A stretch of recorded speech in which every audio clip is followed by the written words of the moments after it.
নমস্কার বন্ধুরা, নতুন একটা রেসিপি নিয়ে আপনাদের সামনে হাজির হয়েছি। আমার চ্যানেলে নতুন হয়ে থাকলে চ্যানেলটিকে সাবস্ক্রাইব করে আমার পাশে থাকবেন। রেসিপিটা কেমন হয় শেষ পর্যন্ত স্কিপ না করে দেখতে থাকুন। কেমন হয়েছে অবশ্যই কমেন্ট করে জানাবেন। তা চলুন আর কথা না বাড়িয়ে ভিডিওটা শুরু করা যাক। এখানে আমি একটা বড় সাইজের ভাঙান মাছ নিয়ে নিয়েছি। আজ ভাঙান মাছ আর ফুলকপি দিয়ে আপনাদের একটা দুর্দান্ত রেসিপি করে দেখাবো। আপনাদের আমি মাছ কাটা থেকে শুরু করে সব কিছুই দেখাবো। ভিডিওটা স্কিপ না করে শেষ পর্যন্ত দেখতে থাকুন। আশা করি ভিডিওটা আপনাদের সকলেরই খুব ভালো লাগবে। এইভাবেই আমি মাছের সব পাখনাগুলোকে কেটে নিচ্ছি। আপনাদের আজকের ভিডিওটা কেমন লাগলো কমেন্ট করে জানাতে কিন্তু ভুলবেন না। আপনাদের কমেন্টের আশায় থাকবো। এবার আঁশগুলোকে এইভাবেই ছাড়িয়ে নিতে হবে। দেখুন, একটা কথা তো বলতে প্রায় ভুলে গেছিলাম। আমাদের চ্যানেলে নতুন হয়ে থাকলে চ্যানেলটিকে সাবস্ক্রাইব করে আমাদের পাশে থাকবেন। এবার মাছগুলোর পিস করে নেব। মাছের পিসগুলো কিন্তু আমার করা হয়ে গেছে। এবার চলুন রান্নাটা শুরু করা যাক। আমি ওর থেকেই 4টে মাছকে নিয়ে নিয়েছি। এবার এর মধ্যে দিয়ে দিচ্ছি লবণ আর হলুদ গুঁড়ো। এবার মাছগুলোকে খুব ভালো করে মাখিয়ে নিতে হবে। এমনভাবে মাখাতে হবে যাতে প্রতিটা মাছের গায়ে লবণ আর হলুদটা লেগে যায়। যেহেতু আমি উনুনে করব, উনুনের জালটা ধরিয়ে নিয়েছি। উনুনের জালটা ধরিয়ে কড়াটা গরম হতে বসিয়ে দিয়েছি। কড়াটা গরম হয়ে গেছে, এতে দিয়ে দেব সর্ষের তেল। তেলটা গরম হয়ে গেছে, এবার নুন হলুদ মাখিয়ে রাখা মাছগুলো দিয়ে দেব ভাজার জন্য। প্রথমে মাছগুলো তেলের ওপরে দিয়ে সঙ্গে সঙ্গে নাড়া যাবে না, তাহলে ভেঙে যাবে। 2 মিনিট মতো পিছন পিঠটা হতে দিতে হবে। 2 মিনিট মতো পিছন পিঠটা হতে দিয়ে আবার উল্টিয়ে দেব।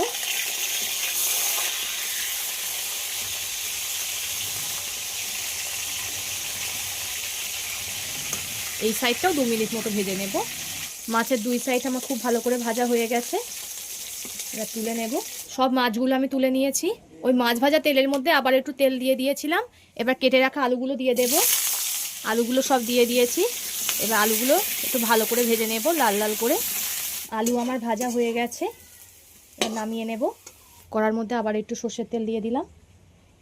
এবার দিয়ে দেব ফুলকপি। ফুলকপিগুলো অল্প গরম জলে একটু ভাপিয়ে নিয়েছিলাম, সেগুলোকে দিয়ে দিলাম।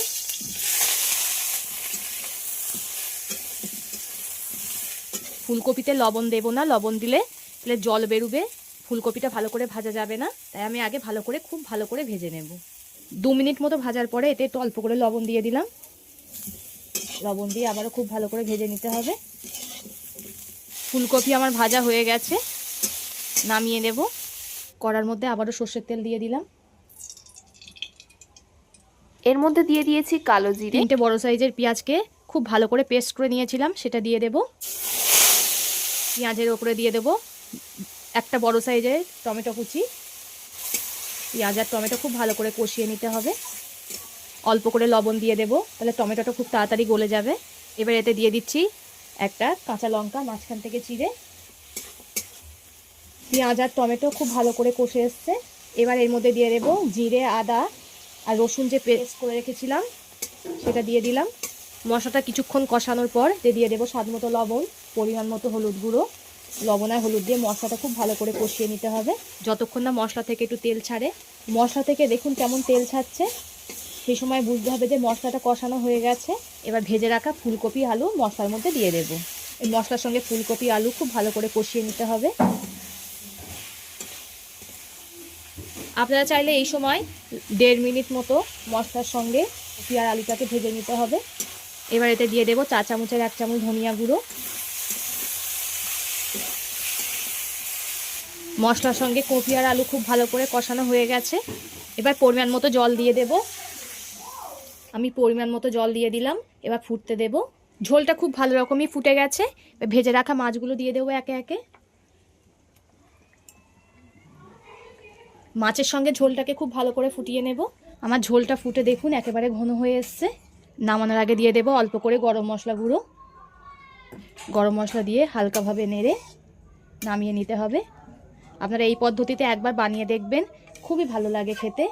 ভিডিওটা ভালো লাগলে লাইক ও শেয়ার করে দেবেন, কমেন্ট করে জানাবেন আপনাদের মতামত। পরবর্তী ভিডিওতে আপনাদের সঙ্গে আবার দেখা হচ্ছে।